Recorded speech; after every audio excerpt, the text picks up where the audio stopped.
이 자리에 나와 예배한 우리 모든 성도님들 한 분 한 분이 하나님의 말씀 분명하게 깨달으셔서 사람을 살리는 신자로 쓰임 받으시기를 주님의 이름으로 축원합니다. 아멘. 제가 지난주에 총체적 난국에 대해서 말씀을 드렸는데 사방에 완전히 우겨쌈을 당한 상황이죠. 사방에 완전히 우겨쌈을 당한 상황이다 보니까 제가 몇 가지 새 단어와 세 가지 글을 가지고 왔었는데 갈수록 태산이다, 엎친데 덮친다, 설상가상이다 하는 내용을 전달하지 않았습니까? 이런 총체적인 난국, 사방의 우겨쌈을 당한 이런 어려움 가운데 있을 때 어떻게 이 난국을 극복한다고 제가 말씀드렸습니까? 그 난국 극복의 첫 번째 단추와 시작이 내가 죄인입니다, 제가 잘못했습니다, 제가 문제입니다 하는 나 자신의 죄인됨을 하나님 앞에서 인정할 때에 그때부터 변화의 시작이 된다는 것을 제가 강조해서 말씀을 드렸습니다. 여러분이 자녀를 키울 때 자녀를 훈육하지 않습니까? 그런데 그 자녀가 자기가 잘못된 걸 알고 느끼고 뉘우치고 돌이킨 아이는 그 잘못을 다음번에 하지 않으려고 합니다. 하지 않고 어떻게든 거부하고 이겨내려고 합니다. 그런데 그냥 부모의 강압에 의해 가지고 부모가 매를 드니까 어쩔 수 없이 잘못했어요 라고 흉내를 낸 경우에는 내가 죄인됨을 인정하지 못했어요, 내가 뭘 잘못했는지 모르니까 다음에 왜 하면 안 되는데 하는 또 이 마음이 교만이 일어나면 그 일을 반복하지 않습니까?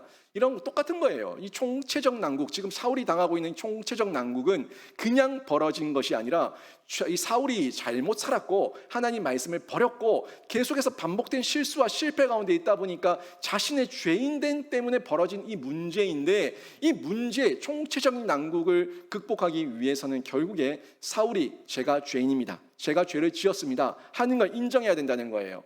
제가 지난주에 봤지만 사울이 지금 어떤 상황이었습니까? 자신에게 군대가 군인이 몇 명 모여 있었어요. 자기에게 남은 군인 600명. 600명밖에 남아있지 않았고 저 적군에는 군대가 얼마나 된다고요? 병거만 3만. 이 엄청난 수가 지금 대치되는 상황 가운데 있다는 거예요. 거기다가 자신들에게 뭐가 있어요? 이 사울에게는 칼, 창, 이 철로 만든 칼과 창이 누구만 있다고 얘기했습니까? 사울과 또 저만 얘기하고 저만 질문하고 말하고 있죠. 북치고 장구치고.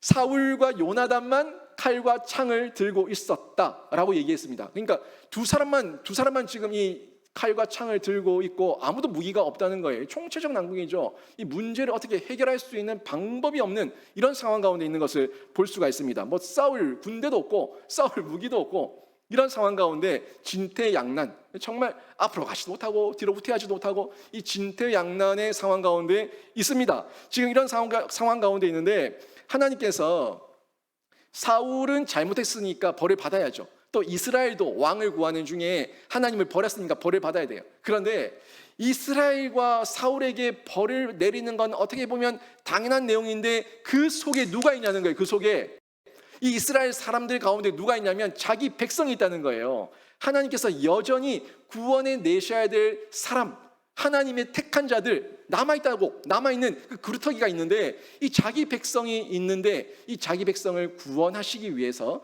하나님께서 또 다른 역사를 이루시는 이 과정이 오늘 본문 가운데 나오는 것을 볼 수 있습니다. 그러니까 오늘 본문은 지금 사울이 저질러 놓았던 이 문제를 결국에 하나님께서 이 이스라엘 문제 맞아, 사울 문제 맞아, 매 맞아야 되는데 이 가운데는 아직 죽지 않아야 될 내가 택한 백성도 남아있으니까 이 백성을 내가 구원해내겠다 하는 내용이에요. 이 백성을 구원해내는데 하나님께서 어떻게 일하시는가 하는 부분을 오늘 본문이 전달해주고 있습니다. 오늘 본문을 잘 보시게 되면 두 부류의 사람이 나오는데 한 사람은 죽이는 자고요, 한 사람은 살리는 자입니다.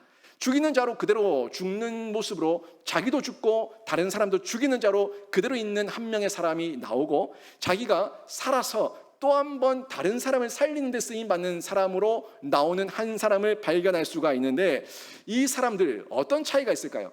어떤 사람이기에 어떤 사람은 죽이는 자고 어떤 사람은 살리는 자로 쓰임받을 수 있을까요? 분명히 차이가 있어요. 차이가 있기 때문에 누구는 죽이고 누구는 살리는 거예요. 여러분, 살리는 사람의 손과 죽이는 사람의 손, 그 사람의 똑같은 칼이 쥐어져 있어도 그 사람의 차이를 보라고요. 내면이죠. 그 사람의 이 칼이, 그 사람의 손에 들려진 칼이 그 내면을 보니까 영혼을 향한 육체를 살리고자 하는 의사의 손에 들려지면은 사람을 살리는 칼이고, 내 마음의 탐욕과 변질과 교만 가운데 들려진 칼이면 사람을 죽이는 칼이 되는 거예요. 어떤 차이가 있는지 여러분이 오늘 발견하셔야 됩니다. 제가 세 가지로 말씀을 드릴 건데, 여러분이 어떤 차이인지 발견하셔서 여러분이 그 발견한 대로 그 발견한 말씀을 붙들면 여러분의 인생과 신앙의 방향이 될 줄로 믿습니다. 그 방향 붙들고 살아가면 여러분은 죽이는 자가 아니라 살리는 자로 쓰임받을 수가 있는데, 오늘 말씀 듣는 중에 그 차이를 발견하시고 여러분은 사람을 살리는 생명사역자로 쓰임받으시기를 주님의 이름으로 축원합니다. 먼저 보시면 그 첫 번째 차이가 장애물의 차이입니다. 이 장애물을 여러분 잘 분별하셔야 돼요. 이 장애물이 누구에게 있는가, 이 장애물이 지금 나에게 극복할 수 있는 문제인가, 나는 극복하고자 노력하고 있는가, 애를 쓰고 수고하고 있는가, 여러분이 정확하게 분별하시면서 보셔야 된다는 거예요. 오늘 말씀 보십시오. 오늘 말씀 보기 전에 사무엘이 고별 설교를 했습니다. 사무엘상 12장에서 고별 설교를 하는 중에 그때에도 이미 얘기를 한 적이 있어요. 내가 하나님의 말씀을 사무엘이 전달하는 중에 하나님께서 이스라엘 중에 택한 자들이 있다, 자기 백성이 있다, 이 자기 백성을 위해서 하나님께서 일하실 것이다 하는 언지를 이미 사무엘상 12장에서 말씀하셨는데, 그 내용을 먼저 볼게요. 사무엘상 12장 22절 보십시오. 여기 하나님 아버지의 마음을 대언하고 있습니다. 여호와께서는 너희를 자기 백성으로 삼으신 것을 기뻐하셨으므로, 뭐라고 얘기합니까? 너희를 자기 백성으로 삼으신 것을 기뻐하셨다. 그러니까 이 가운데 자기 백성이 있다는 걸 얘기하고 있죠. 계속 보세요. 여호와께서는 그의 크신 이름을 위해서라도 자기 백성을 버리지 아니하실 것이요, 그들의 잘못과 실수가 있는데 그 중에서도 하나님의 영광을 위해서라도, 하나님 아버지의 이름을 위해서라도 하나님께서 자기 백성을 버리지 않겠다 하는 부분을 말씀하고 있는 것을 볼 수가 있습니다. 결국 여기서 자기 백성 구원에 대한 계획을 하나님께서 언지하고 있는데, 사울이 이 사실을 발견하고, 이스라엘이 이 사실을 발견하고 이 말씀을 귀 기울여 듣고, 지금 우리의 상황이 이런 준퇴양난 상황이고 사방에 우겨쌈에 당한 상황이지만 이 가운데서도 하나님께서 택하신 자기 백성이 있으니까 다시금 분명히 기회를 주실 것이다 라는 분별력만 있었다면 지금 이 가운데서 함몰되지 않았습니다. 분명히 다시금 깨어서 준비하는 기회를 가질 수가 있었을 거예요. 그런데 보세요, 이 사람들이 이 가운데서 이걸 깨닫지 못합니다. 자기 백성 가운데 있습니다. 이게 공동체죠, 공동체. 이 버림받을 사람도 있고요, 구원받을 사람도 있는데 지금 이들이 아직까지는 공동체 안에 있다고요. 이게 굉장히 중요한 내용이에요. 자기 백성을 구원하시기 전에 이 공동체 안에 하나님께서 임하게 하시는 기회, 이 공동체 안에 공통적으로 부어주시는 하나님의 일반 은총의 은혜가 있다는 거예요. 이 은혜를 붙들면은 최종 심판 전에 이 공동체는 은혜를 잊고 다시 한번 살아날 수가 있어요.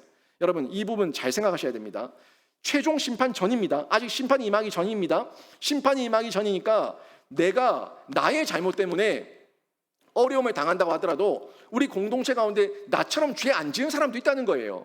그 가운데 하나님과 연합되어서 하나님께 매여 있는 사람, 하나님의 이름을 부르고 있는 사람도 있다는 거예요.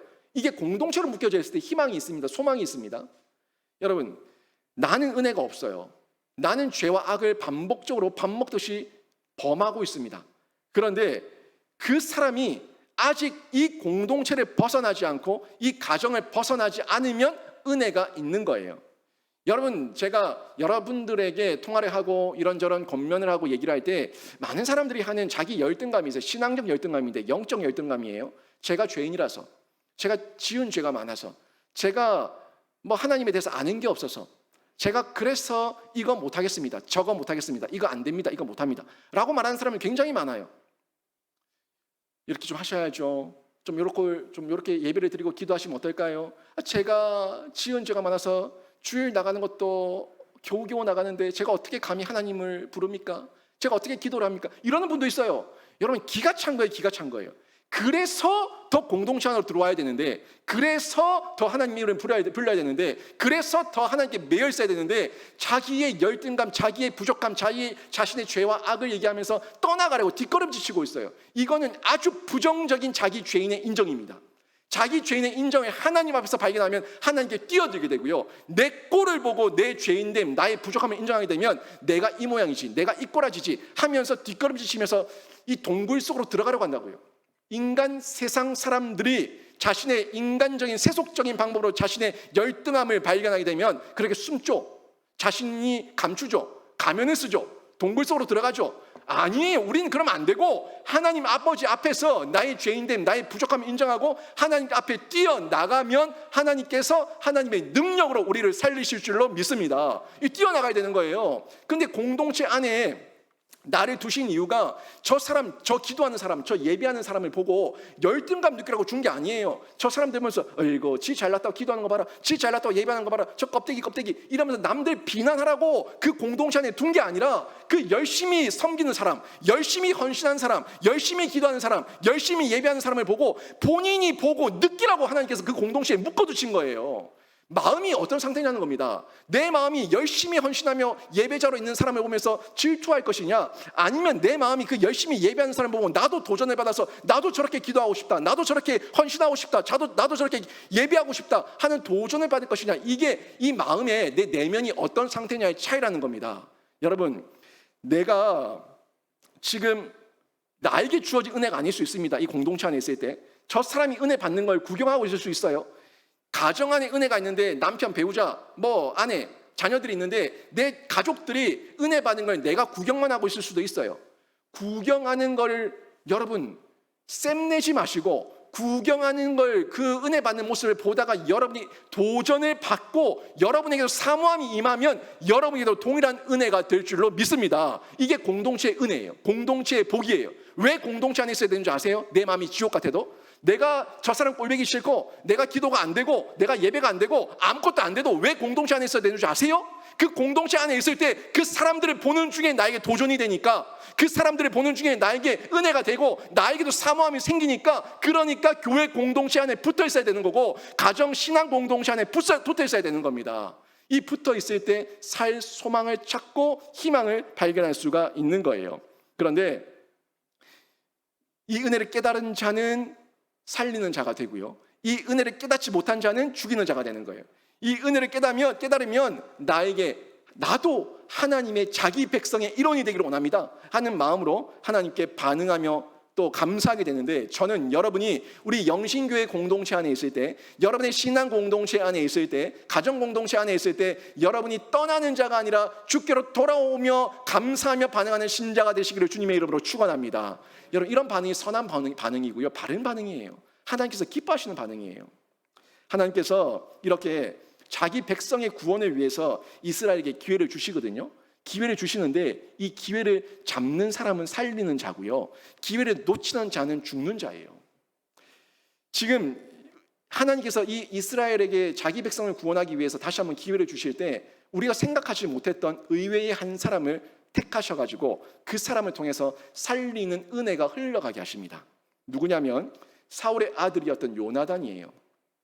사울의 아들이었던 요나단이 어떻습니까? 사무엘상 13장 내용에서 보면은 지혜가 없어가지고, 그죠? 지혜가 없고 신앙 계대가 안 되고 또 하나님 앞에서 바로 배웠던 신앙의 성숙함이 없다 보니까 자신의 혈기, 무모함을 가지고 1000명이라는 군대가 있다는 거기에 자신이 교만해져서 하나님께 묻지도 않고 블레셋 수비대를 공격해서 이스라엘 전체를 어려움에 빠뜨리지 않았습니까? 그 사람이 요나단이에요. 그 사람이 요나단인데 이 요나단은 깨달으니까 하나님께서 다시 한번 사용하셔가지고 이 요나단에게 결자 해지할 수 있는 은혜를 주시는 거예요. 기회와 은혜를 주시는 거예요.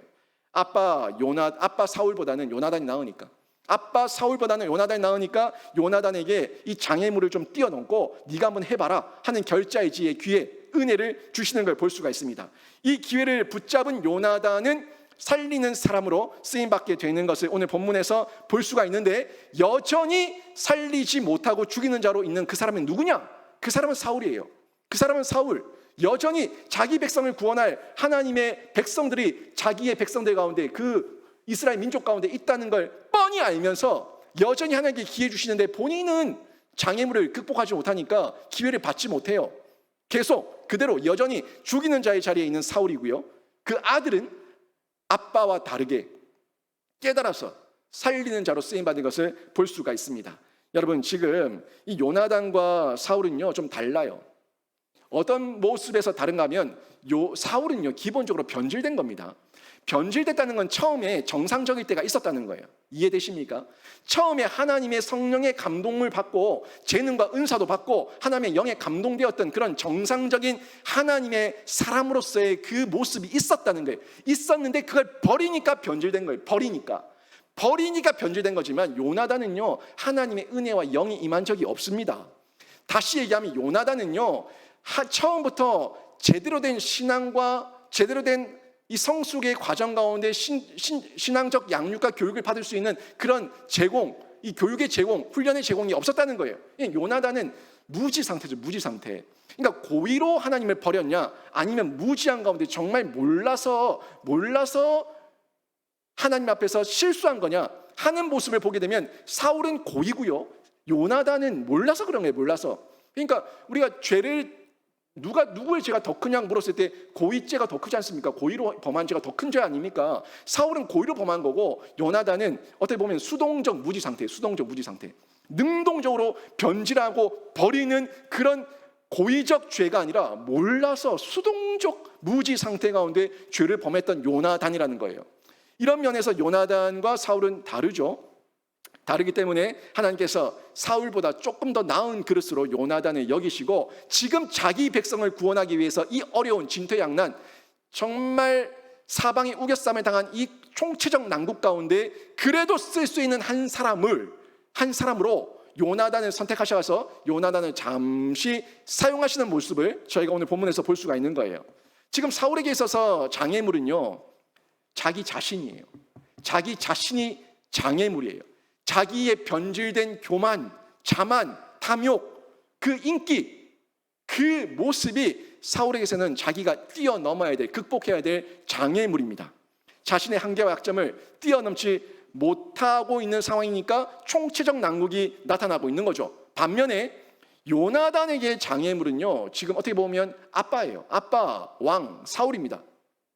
사울이 자기에게 영적 신앙 계대를 못 해주고 있고, 바른 신앙적 가르침을 전해주지 못하고 있고, 바른 지도력, 리더십을 보여주지 못하고 있고, 그냥 아빠가 엉뚱하게 죄짓고 있는 모습을 그냥 백지에 그림 그린 것처럼 그냥 그렇게 수용하고 있다 보니까 요나단은 지금 자기에게 나쁜 영향을 끼치고 있는 이 아빠 사울을 뛰어넘어야 되는 거예요. 아빠 사울을 극복하지 못하면 거기서 벗어날 수가 없는 거예요. 깨달을 수 있는 분별력, 은혜, 공급이 양육권자인 아빠로부터 있는데 또 왕인 사울에게 붙어 있는데 사울이 그런 모습을 제공하지 못하니까 요나단 입장에서는 장애물이 다름이 아니라 아빠라는 거예요. 왕이라는 거예요. 그 왕을 뛰어넘어야 된다는 겁니다. 그리고 요나단은 이 사실을 하나님의 은혜 가운데 발견하게 되고 아빠, 왕, 사울을 뛰어넘기 위해서 결단하게 되는 것을 볼 수가 있는데 1절 말씀에 그 말씀을 기록하고 있습니다. 보십시오. 하루는 사울의 아들 요나단이 자기의 무기를 든 소년에게 이르되 우리가 건너편 블레셋 사람들의 부대로 건너가자 하고 그의 아버지에게는 아뢰지 아니하였더라. 아멘. 보세요. 여기 보니까 요나단이 여호와의 구원을 위해서 여호와께서 우리 민족에게, 우리 이스라엘에게 베푸실 구원을 위해서 블레셋 진영에 침투하기로 결단을 하고 있는 내용입니다. 그런데 누구에게 알리지 않았다 얘기하고 있어요? 아빠인 왕이었던 사울에게는 알리지 않았다고 얘기하고 있습니다. 왜 요나단은 왕이자 아빠인 사울에게 알리지 않았을까요? 지금 아빠 사울과는 영적 대화가 전혀 되지 않는 상황입니다. 영적 아빠, 이 육적인 아빠 사울과는 영적 대화가 전혀 되지 않고 있어요.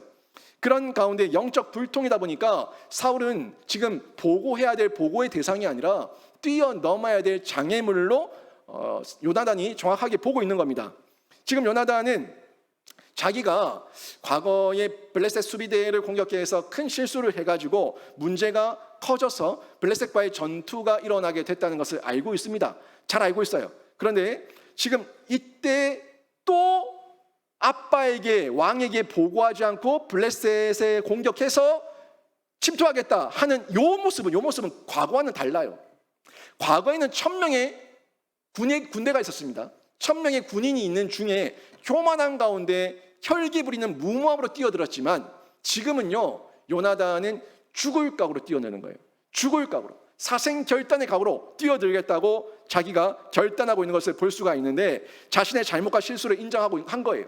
자신의 잘못과 실수를 인정하고 이번에는 제가 가서 죽음으로써 제가 가서 죽더라도 이 민족과 우리 군대를 위해서 공헌하겠습니다. 제가 마중물이 되겠습니다. 제가 기꺼이 이 한 생명 바치겠습니다 하는 마음으로 그런 공헌하는 결단과 각오로 뛰어드는 거예요. 이 과거에 그 블레셋 수비대를 공격했던 것은 자신의 명예, 인기 좀 내가 한 가닥 해볼까 하는 그런 교만으로 뛰어들었다면 지금은 그게 아니에요. 지금은 철저하게 하나님 나라를 위해서 쓰임받기를 원합니다 하는 이 마음을 가지고 뛰어들겠다고 결단한 거죠.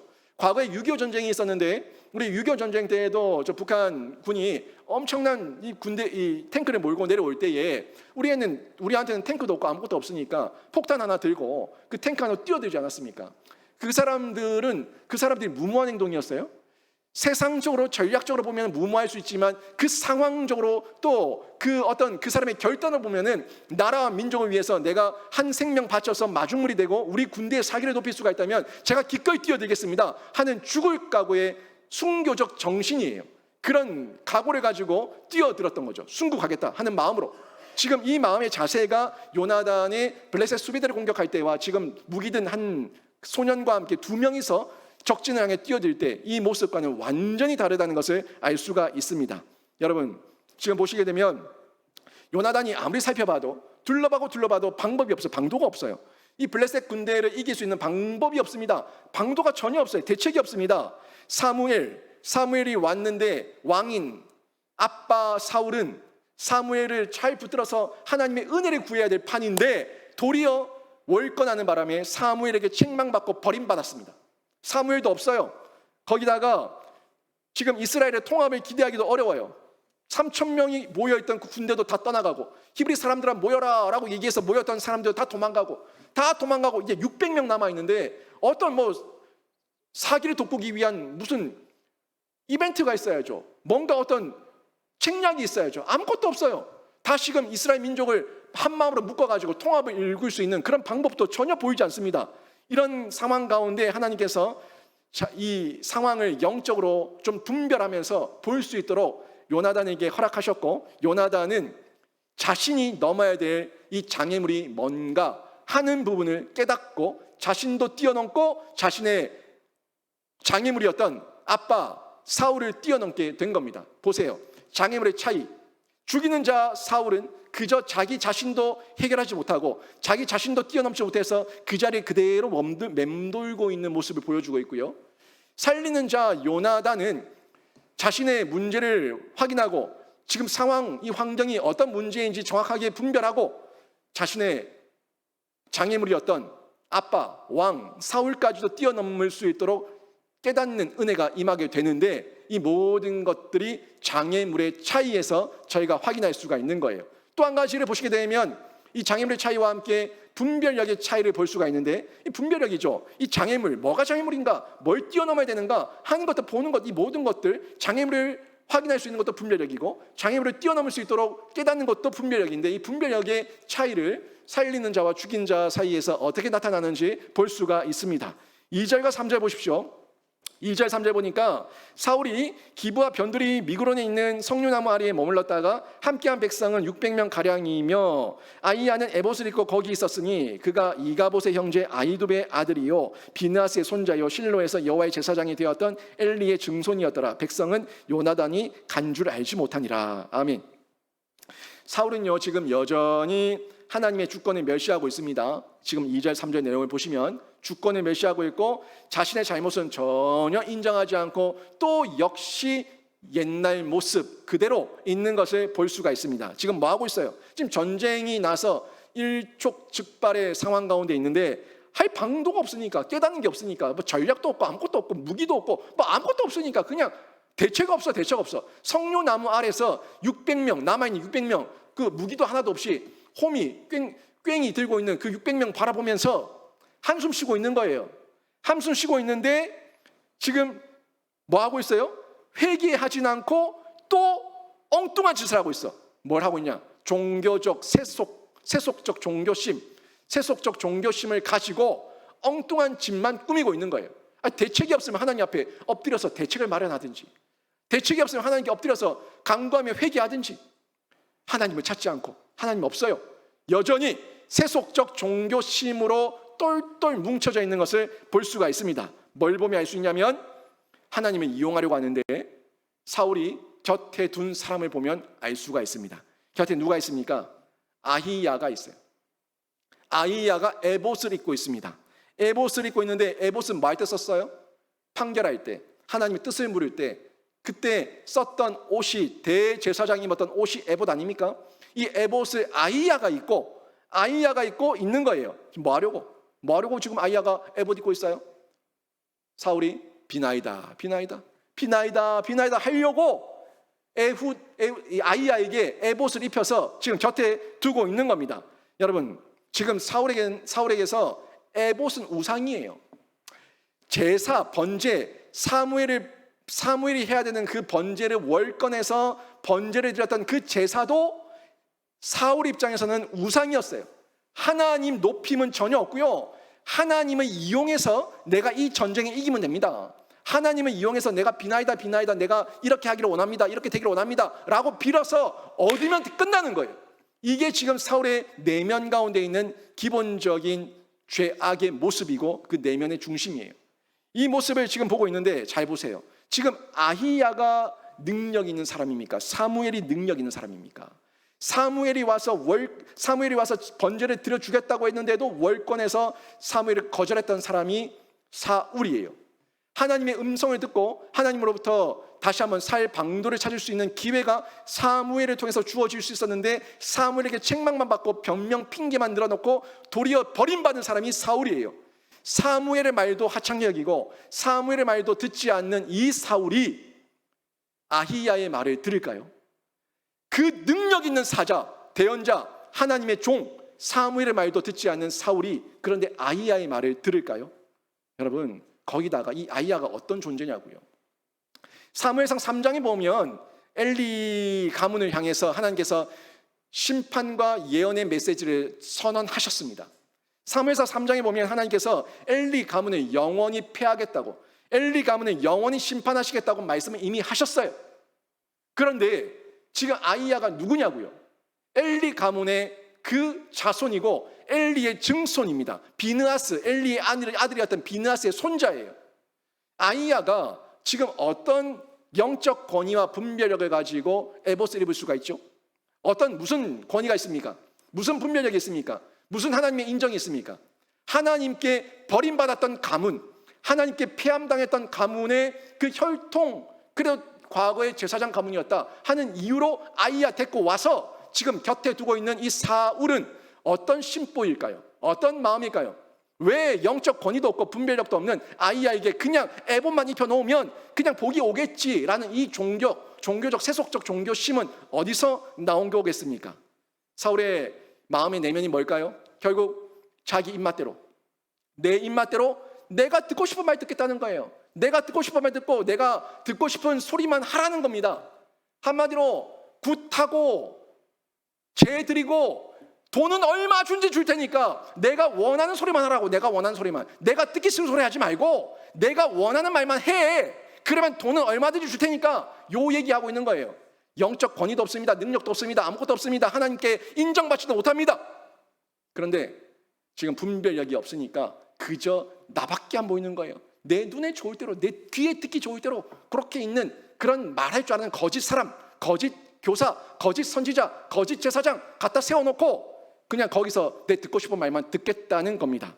여러분, 이런 영적 분별력이 없이 세속적 종교심으로 얼룩져 있는 이 모습이 죄입니다. 악입니다. 이게 심판받고 저주를 받을 행동입니다. 여러분 어떻습니까? 여러분은 영적 분별력을 가지고 계십니까?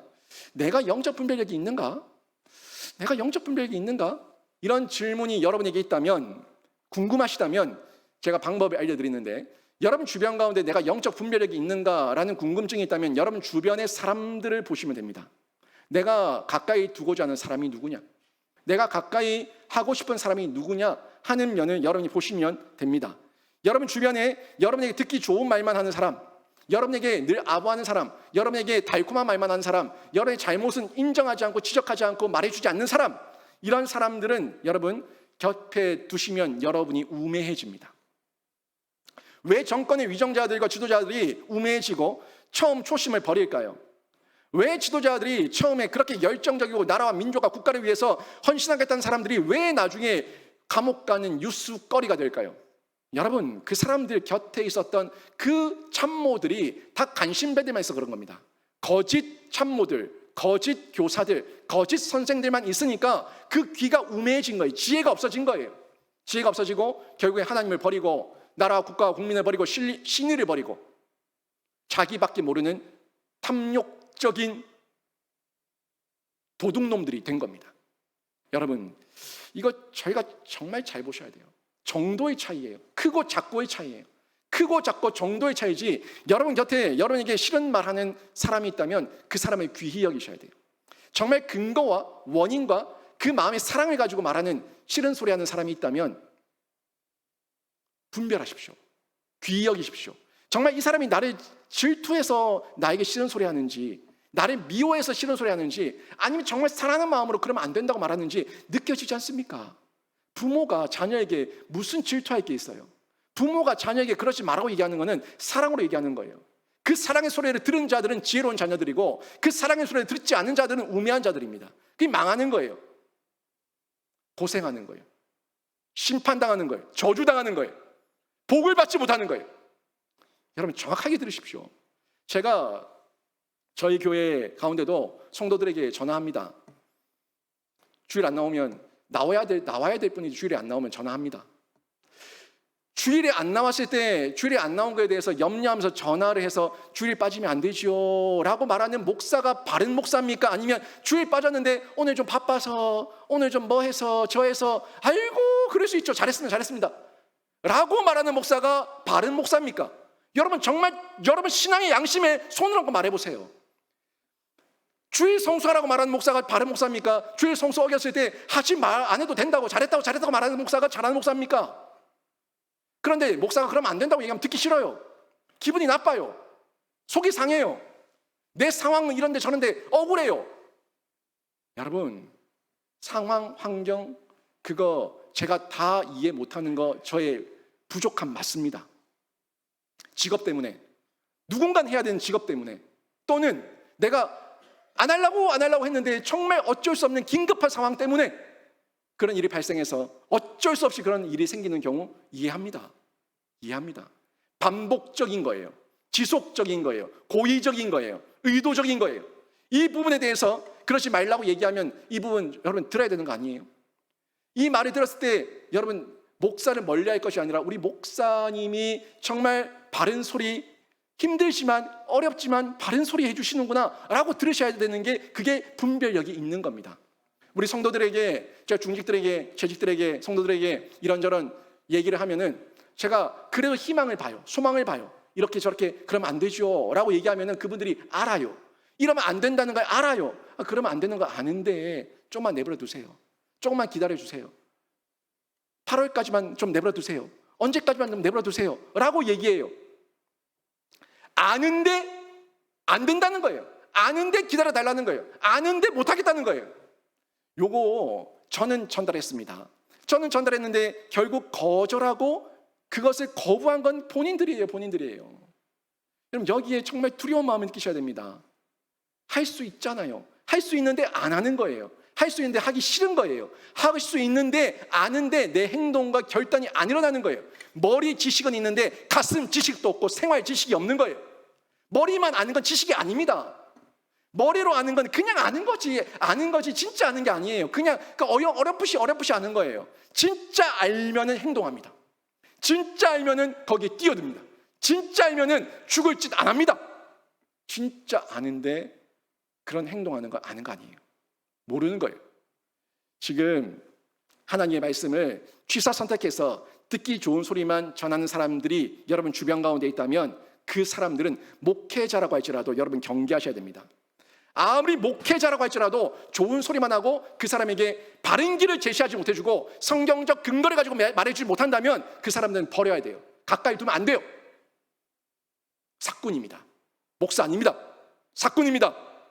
여러분에게 있는 말씀 그대로 전달해 줄 수 있는 사람, 그 사람들이 목사입니다. 다들 복을 좋아하죠.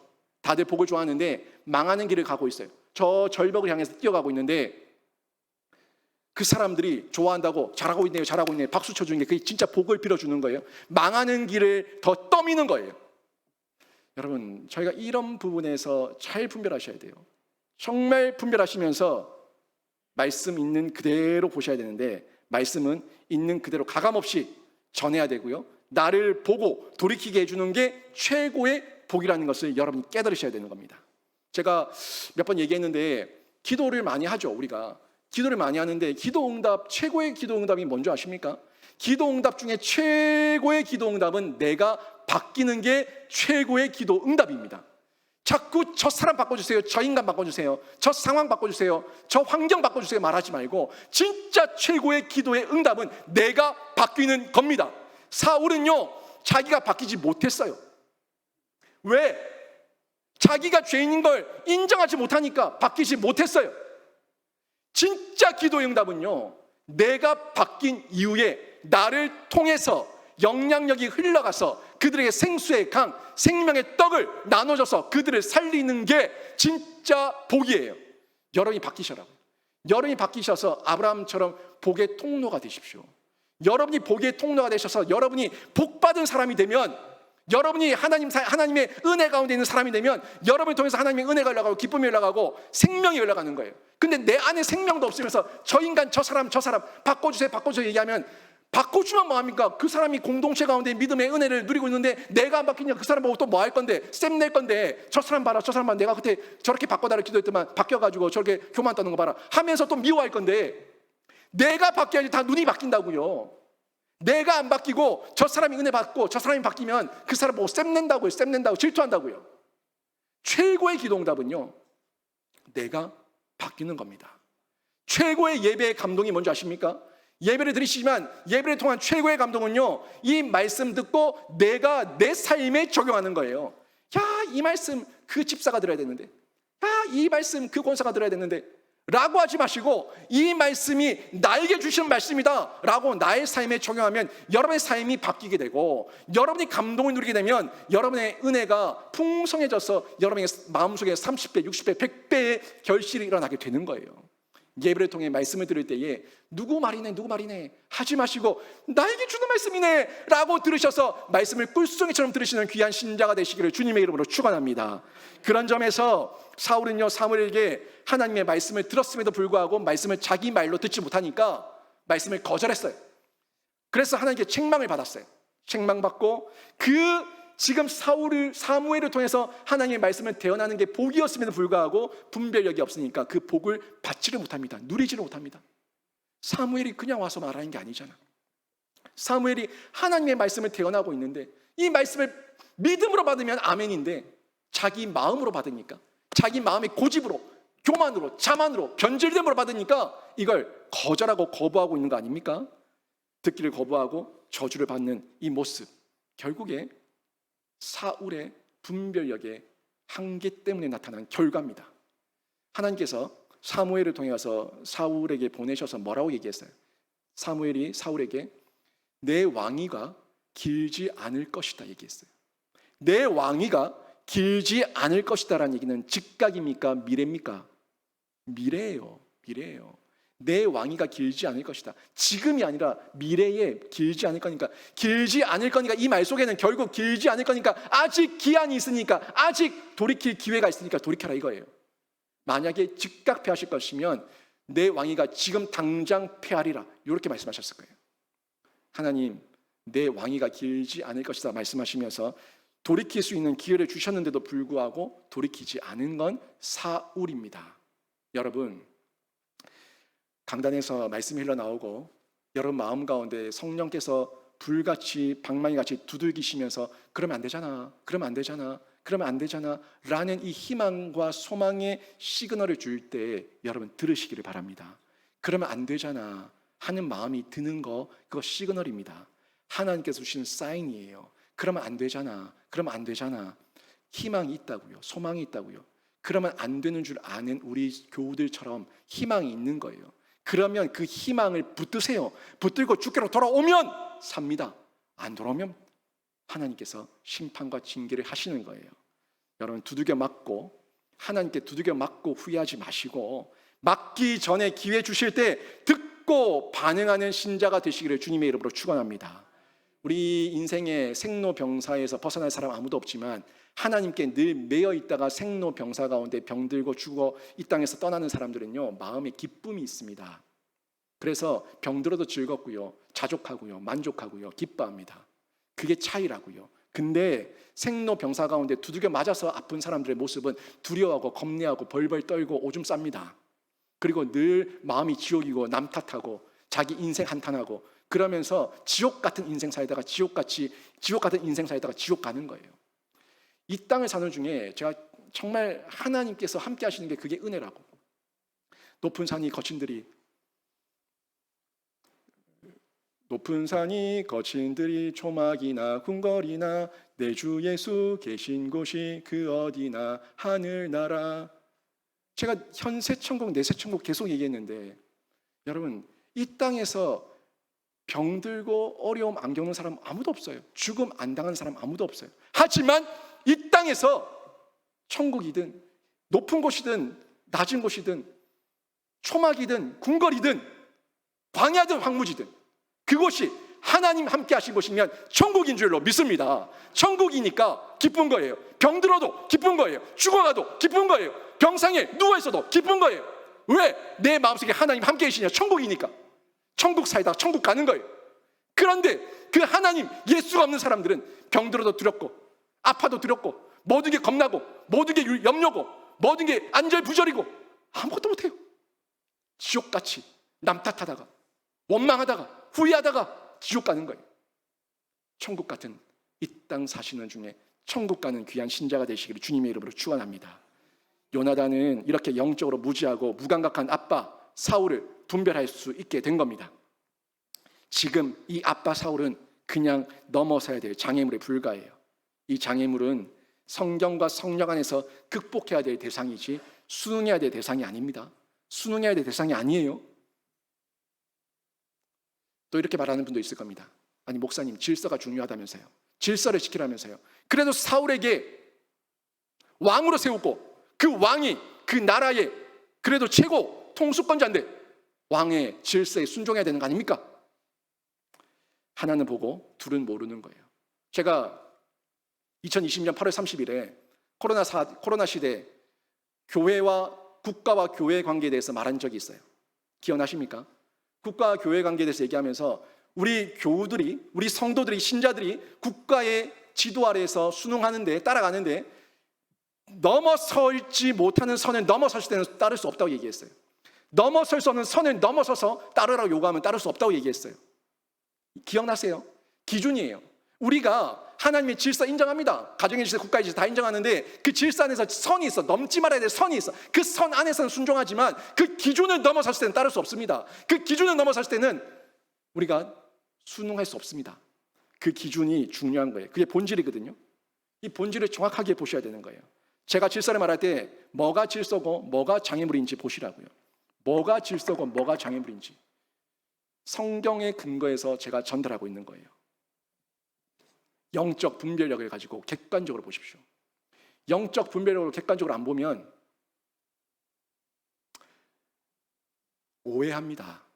목사가 말하는 것도 부모가 말하는 것도 저 부모와 목사가 내가 잘 되는 꼴 보기 싫어가지고 나에게 험담하고 나를 저주하고 나를 공격한다고 그렇게 볼 수 있는 거예요.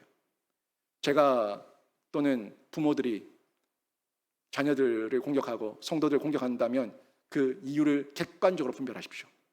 하지만 제가 성경 말씀을 가지고 여러분에게 권면한다면 공격으로 받지 마시고 여러분은 순종해야 될 하나님의 명령과 하나님의 내용으로 받으셔야 되는 거예요. 제 말이 아니라 성경의 내용으로 말씀한다면 그렇게 보셔야 되는 거예요. 예수님도 마찬가지였어요. 예수님 당시에 종교적 질서가 있었습니다. 종교 지도자가 있었어요. 예수님 당시에 국가가 있었고 로마라는 큰 대제국이 있었고 질서가 있었습니다. 하지만 그것들은 어긋났고요. 형식주의에 빠져 있었고 율법주의에 빠져 있었고 모든 게 타락했었습니다. 그래서 예수님은 결국 그 당시의 질서를 예수님 입장에서는 넘어서야 될 장애물이었어요. 예수님은 그 장애물을 뛰어넘으셨어. 뭘로 뛰어넘으셨어요? 십자가의 죽으심으로 뛰어넘으셨어요. 뛰어넘으셔서 성경과 성령의 균형이 어떤 것이고 우리 신자가 가야 될 길이 어떤 길인지 모본이 되어 주셨습니다. 여러분, 요나단과 같이 여러분에게 분별력이 있기를 바라고요. 여러분이 하나님께서 하나님 안에서 하나님께 쓰임 받는 그런 귀한 신자가 되시기를 바라는데, 이 장애물 분별하십시오. 순응하지 마시고 장애물을 성경적으로 객관적으로 분별하셔서 여러분이 뛰어넘을 수 있는 존재가 되시기를 주님의 이름으로 축원합니다. 또 하나를 보시면 동력자의 차이를 볼 수가 있어요. 분별력의 차이가 요나단과 사울에게 이렇게 큰 차이가 있었던 것처럼 동력자를 보는 눈, 시각, 안목이 너무 달라. 동력자를 보는 차이가 큽니다. 4절 5절 말씀 보십시오. 4절 5절 보니까 요나단이 블레셋 사람들에게로 건너가려 하는 어기 사이 이쪽에는 험한 바위가 있고 저쪽에도 험한 바위가 있는데 하나의 이름은 보세스요 하나의 이름은 세네라. 한 바위는 북쪽에서 믹마스 앞에 일어섰고 하나는 남쪽에서 게바 앞에 일어섰더라. 아멘.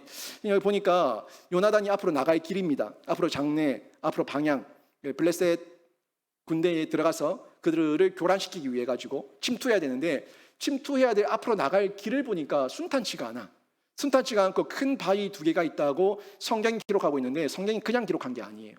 이 두 바위의 이름을 보니까 보세스라는 것과 세네라는 건데, 이 보세스는 그 의미가 미끄럽다는 뜻이에요. 굉장히 미끄러워서 넘어지기 쉽고 낙상하기 쉬운 이런 보세스, 미끄럽다는 뜻을 가지고 있고요. 이 세네는 말 그대로 센 거예요.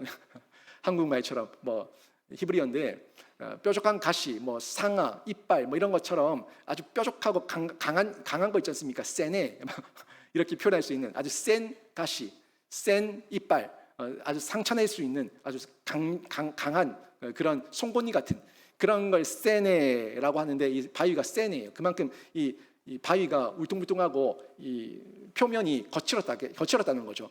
이런 부분에서 전달해 주고 있는데, 여기 전달하는 의미가 있어요. 하나님께서 결국에 우리가 블레셋을 무찌르고 이 장애물을 극복하고 분별력을 가지고 끝까지 나아가서 하나님의 대적을 무찌르는 그 길을 걸어가는데, 그 길이 미끄럽다는 거예요. 그 길이 미끄럽고 뾰족해서 가시가 나서 너희가 상처를 입을 수도 있고 다칠 수도 있고 아플 수도 있다 하는 내용을 전달해 주고 있는 겁니다. 여러분, 이게 사실 우리 신자가 걸어갈 길입니다. 여러분, 신앙생활 하면서 만사형통 기대하십니까? 만사형통 기대하시고 모든 것이 레드카펫 걸으면서 꽃길 걸으면서 모두에게 인정받고 나의 헌신과 비움과 자기 십자가와 이런 건 전혀 없기를 바라세요? 그걸 그렇게 원하시면 종교로 가셔야 돼요. 구타로 가셔야 돼요. 교회는 그걸 얘기하지 않습니다. 교회는 십자가에서 죽으라고 얘기합니다. 십자가에서 죽으면 십자가의 부활을 주시겠다고 얘기하고 있어요. 십자가에서 나의 옛모습을 다 비우라고 얘기하고 있어요. 십자가에서 다 옛모습을 비우면 십자가에서 하늘의 새로운 것으로 채우시겠다 얘기하고 있어요.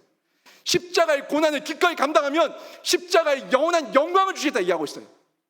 여러분, 우리가 믿는 하나님은 우리에게 십자가의 길을 힘들어도 어려워도 걷더니 걸어가라고 얘기하십니다. 죽어야 부활이 있습니다. 비워야 채움이 있습니다. 고난이 있어야 영원한 영광이 있습니다. 이거 잊지 마세요. 근데 세상은 죽음 싫고 비움 싫고 고난 싫고 그냥 부활과 영광과 채움만 계속해서 더 채워라 더 부어라 이렇게 요구하는 게 그 세속 아닙니까? 그걸 원하시면 구타로 가셔야 된다고요. 우리는 영원을 기대하고 영원을 꿈꾸고 영원을 사모하고 있습니다. 이 길이 비록 십자가의 길, 지금 잠시 고난의 길이고 미끄러운 길이고 뾰족한 가시가 있어서 나를 상처낼 수 있는 길이라고 할지라도, 이 모든 상처와 미끄러져도 세우실 분이 하나님이시고, 상처가 나 찢겨도 다시 보듬어 주셔서 새살이 돋게 하실 분이 하나님이시니까 하나님 바라보고 끝까지 이겨내는 이 용기, 장애물을 넘어설 수 있는 십자가의 길, 이 길을 저희에게 요구하고 있는 겁니다. 십자가에 걸어가는데 십자가를 못 걸어가는 거, 십자가를 부인하는 거, 십자가를 거부하는 거, 그 하나님이 문제가 아니, 내가 문제예요. 내가 문제이기 때문에 극복해야 될 이 장애물을 내가 만들었고 내가 넘어서지 못하는 거예요. 사울의 장애물은 사울 지가 만든 거고요, 사울의 장애물은 사울 지가 못 넘는 거예요. 내가 만든 문제고 내가 못 뛰어넘는 거예요. 내가 안 바뀌니까. 여러분 인생의 이 어려움들 제가 그렇게 만들었습니까? 의사가 여러분 몸을 그렇게 망쳐놨어요? 부모가 그렇게 망쳐놨어요? 내 인생과 내 마음과 내 몸을 망쳐놓은 건 부모도 아니고 목사도 아니고 하나님도 아니고 나입니다. 내가 내 인생을 그렇게 꼬이게 만들어 놓은 거예요. 돌아갈 수 없잖아요. 과거로 돌아갈 수 없잖아요. 돌아갈 수 없어서 후회하잖아요. 그런데 또 내가 안 바뀌니까 그 후회할 짓을 또 하고 있다고. 여러분, 이게 안 바뀐 인생, 죽을 자의 모습이에요. 사울의 모습이라고. 깨달았으면 이제 머리로만 알지 말고 바뀌어야 될 거 아니에요. 삶이 바뀌어야 될 거 아니에요. 하나님께서 이런 극복해서 새로운 길을 걸어가게 해주시는데, 이 길을 걸어갈 때 혼자 내버려 두지 않으시고 동력자를 주셨다는 거예요. 나와 함께 목숨 걸고 나와 함께 해줄 수 있는 동력자를 주셨다는 거예요. 그 동력자, 첫 번째 동력자가 하나님이세요. 하나님이라고 하는 동력자를 주셨어요. 그리고 사람이라는 동력자를 주셨어요. 이게 만남의 복입니다. 여러분, 최고의 동력자는 우리 하나님 예수 그리스도인 줄 믿습니다.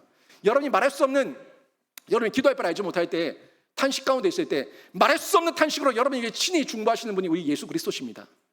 예수 그리스도께서 여러분을 위해 친히 중보하고 계시고, 여러분에게 예수 그리스도를 통해서 하나님을 만나는, 연합 접속될 수 있는 만남의 복을 허락해 주셨어요. 그래서 제가 여러분 자녀들을 위해 기도할 때, 제일 만남의 복을 위해 기도할 때 무엇보다 예수 그리스도를 만나는 만남의 복을 허락해 주시옵소서 기도하지 않습니까? 이 만남의 복을 누리게 되면 하나님께서 사람도 붙이신다고, 사람도 붙이셔서 함께 아름다운 동력을 해나갈 수 있도록 그 길을 열어주시는 것을 볼 수가 있습니다.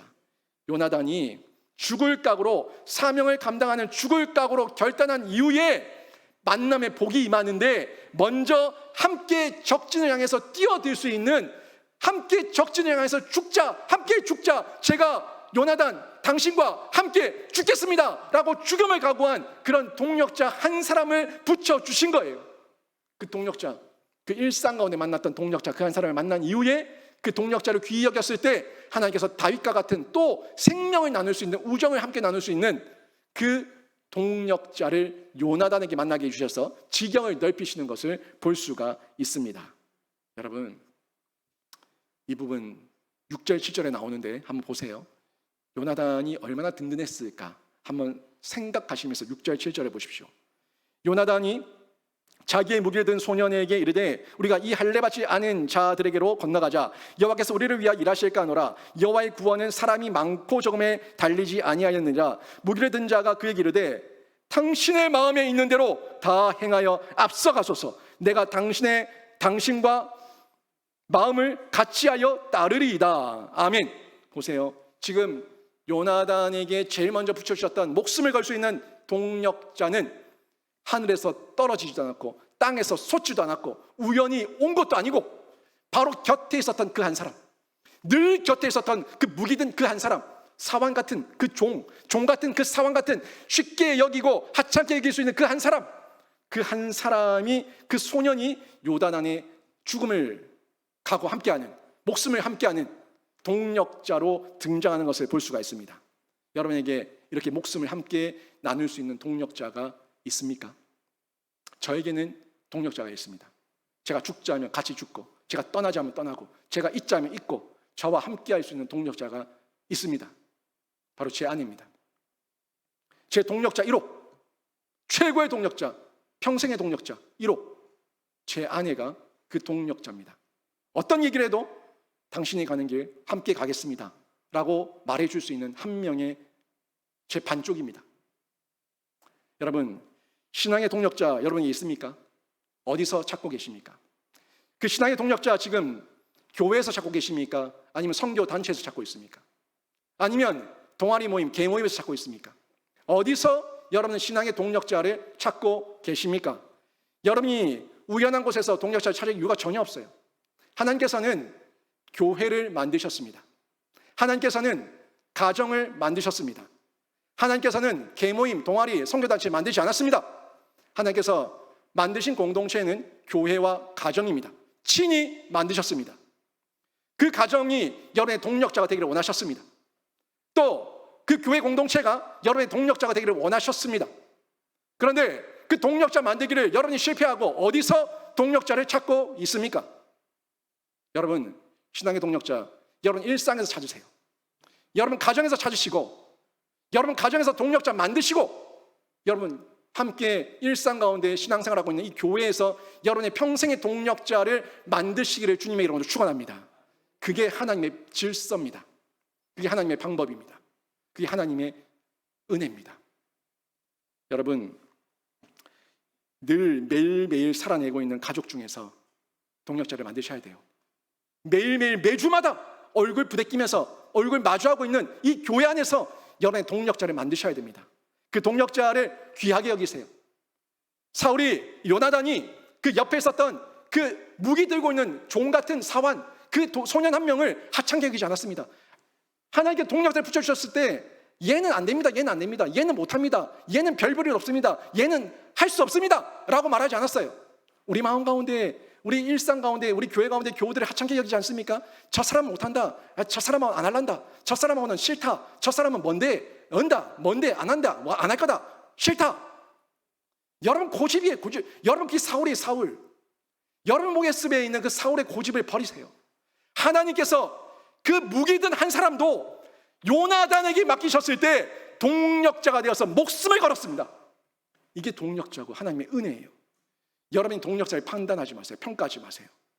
여러분 곁에 있는 그 한 사람이 매주 매일같이 만나는 그 한 사람이 여러분 평생의 동력자가 될 수 있어요. 다른 사람은 다 떠나도 그 한 사람은 여러분 곁에서 함께 울어주며 여러분 손잡아 줄 수 있는 그 한 사람입니다. 여러분 다 떠나도 여러분 배우자가 손잡아 주지 누가 손잡아 줘요? 여러분 다 떠나도 여러분 자녀들이 손잡아 주지 누가 손잡아 줘요? 여러분 다 떠나도 우리 교우들이 여러분 손잡아 주지 누가 손잡아 줘요? 제가 박사과정 공부할 때 THM부터 공부할 때 제 마음에 이런 모습이 있었거든요. 하나님 제 인맥이 좀 넓혀지기를 원합니다. 제가 이 총신 가서 전국에서 모인 이 많은 목사님들과 교제하는 중에 제 인맥이 좀 많이 넓혀지기를 원합니다. 맞아요. 제 욕심이었어요. 제 바람이었어요. 근데 가서 많은 목사님을 만나서 인맥이 넓혀졌어요. 그런데요, 제가 깨달은 거는 제 사역의 현장 가운데 동력자들은 그들은 아니었습니다. 제 일상 가운데 제 사역의 현장의 동력자는 그들이 아니라 함께하고 있는 교역자들이었고 함께하고 있는 성도들이었습니다. 그들이 제 사역의 조력자였고 동력자였어요. 여러분 혼자만의 세상 속에 빠지지 마세요. 여러분 일상 가운데 가정 가운데 교회에서 만나게 하신 그 만남의 복을 귀히 여길 수 있을 때 그때 하나님께서 지경을 넓히셔서 나중에 요나단에게 다윗을 만나게 하셨다는 것을 잊지 마시기를 바랍니다. 사울 주변에도 마찬가지였죠. 하나님께서 귀하게 여기시기에 하나님께서 동력자를 보내주셨어요. 동력자를 안 보내준 거 아닙니다. 사무엘이라고 하는 동력자를 붙여주셨는데 누가 거절했어요? 좋은 말, 바른 말, 하나님 말씀만 전하니까 사울이 동력자 사무엘을 거절하고 거부했습니다.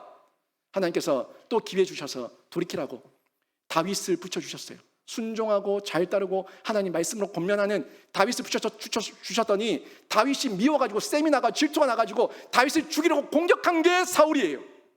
동력자를 붙여주셔도 동력자를 버리고 짓밟은 것은 사울입니다. 여러분 이 점에서 여러분이 기억하시고 여러분은 나는 사울인지 요나단인지 한 번 더 점검하시기를 바랍니다.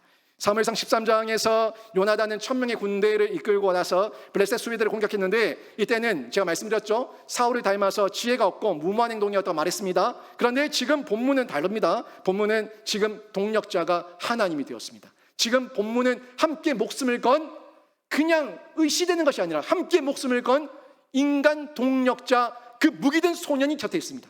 그러니 사생결단 일사각오의 심정으로 함께 용기 내어서 뛰어들 수가 있었던 거예요. 여러분 이런 모습 가운데 우리가 한 번 더 비교해 보십시오. 다시 한번 비교해 보세요. 에봇이라고 하는 껍데기를 두르고 있는 정통성 없는 아이야를 곁에 두고 있는 사울과 비록 에봇과 같은 화려함은 없지만 주인의 무기를 들고 죽음을 맹세한 이런 소년을 곁에 둔 요나단 어떻습니까? 완전히 다르지 않습니까? 다릅니다.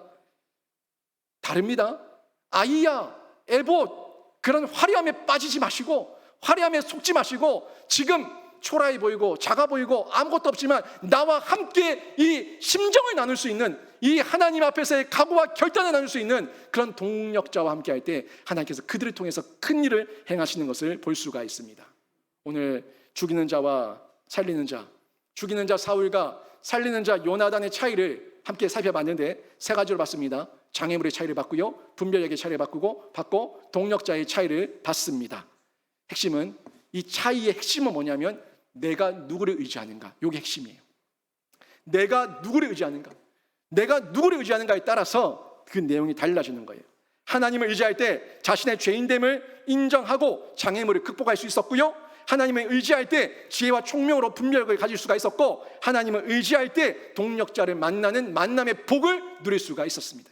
이게 차이예요. 누구를 의지하는가, 내가 사람을 의지하는가, 세상을 의지하는가, 하나님 의지하는가, 성경과 성령의 기준으로 분별하는가, 여러분 확인하시기를 바랍니다. 저는 여러분이 이 모든 내용들을 잘 확인하셔서 여러분은 죽이는 자가 아니라 살리는 자가 되어서 평생에 한 번이라도, 단 한 번이라도 하나님 앞에서 마음껏 불꽃처럼 쓰임받는 생명사역자가 되기를 주님의 이름으로 축원합니다. 오늘 말씀 정리하면요, 나의 영적 장애물을 보십시오, 극복하십시오, 뛰어넘으십시오. 영적 장애물 발견하셔야 됩니다. 나는 장애물이 없다, 없는 사람 없습니다. 다 있습니다. 영적 장애물 발견하셔서 뛰어넘으시고, 영적 분별력으로 성경과 성령의 균형을 잘 갖추셔서 잘 분별하시고 잘 해석하시고 또 결단하시고, 또 평생의 동력자, 여러분 일상 가운데, 교회 가운데, 가정 가운데서 만드셔서 성경과 성령의 균형 가운데 우리 모두가 생명을 살리는 생명사역자로 다 쓰임받는 생명사역자 공동체가 되기를 주님의 이름으로 축원합니다. 아멘.